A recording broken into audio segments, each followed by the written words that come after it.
The Swallow Who Stayed. Every spring, Iris returned to the forest where she was born. She was always the first to arrive, appearing suddenly over the tops of the cherry trees. In summer, she liked chasing the clouds of insects that filled the sky.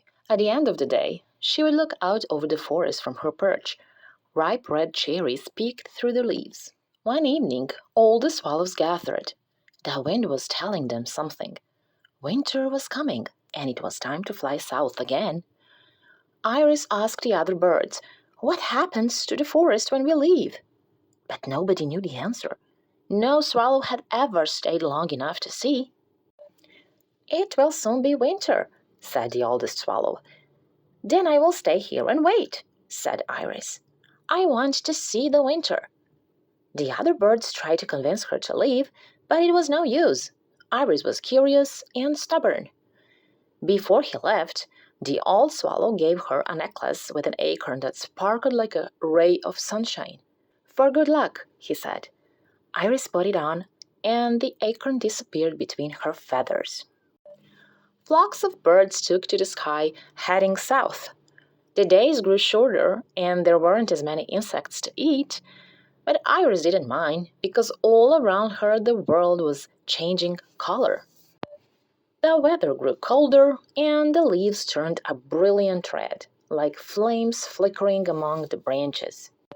Then they turned yellow, and the forest became a golden river.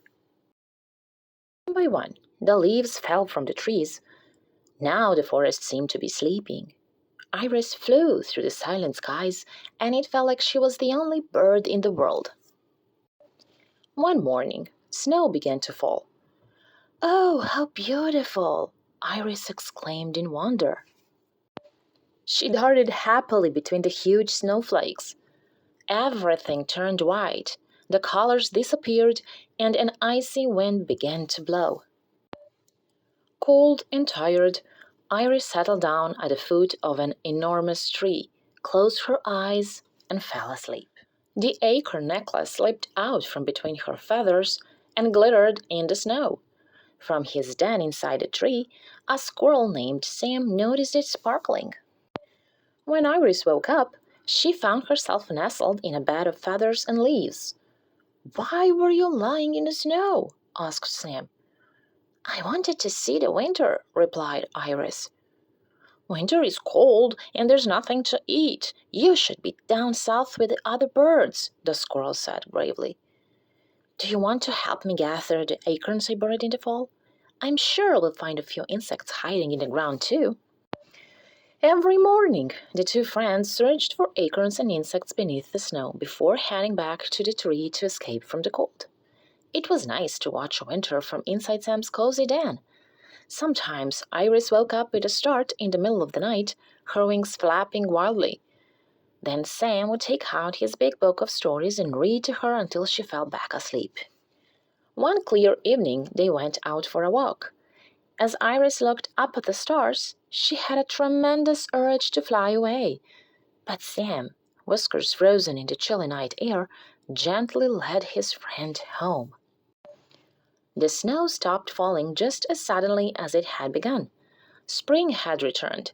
The cherry trees began to blossom, and the swallows came back to nest.